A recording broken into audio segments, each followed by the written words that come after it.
And this is something that I wanted to bring up too, before we get into the section on cults and their view of the end times.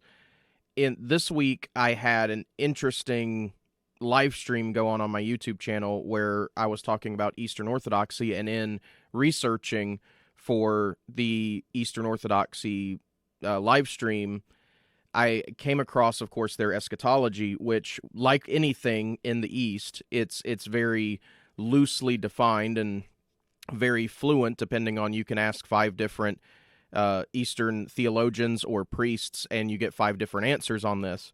But something interesting that I found out was that the East never agreed on Revelation, the book of Revelation, where, they do have it in the canon, obviously, but to this day, the Eastern Orthodox do not have the Revelation of St. John in their lectionary. They don't have any readings from the book of Revelation, and they tend to not try to do any sort of teaching or preaching on Revelation because they're just not sure whether it's apostolic or not. They're, to this day, most of them are not sure. Now, when you do have the very rare occasion where an Eastern Orthodox theologian will come in and do, a study on the book of Revelation, they a lot of times sound very amillennial. But most of the time it just comes down to, it's a mystery, we have no idea. So there's that aspect of the end times too, where, if I was to put a label on it, I think Eastern Orthodoxy is pan-millennial.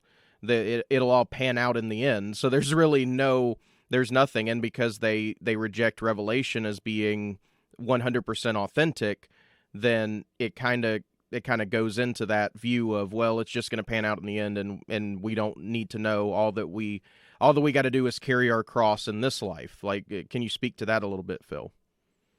I suppose um, it's ironic because they say that Lutherans took away books from the canon.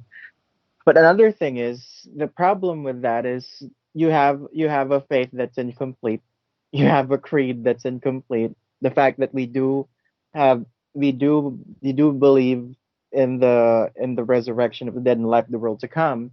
How can you believe that accurately if you refuse to set up dogmas and doctrines in regards to these things?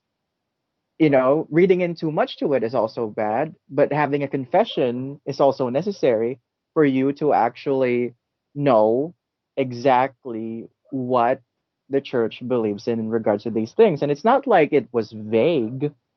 I don't think St. John wrote the Revelations to be vague. It's full of symbols, but it's certainly not vague. The message is there, and it's still Christ and what Christ is going to do and what Christ is doing and what Christ is going to do when he comes.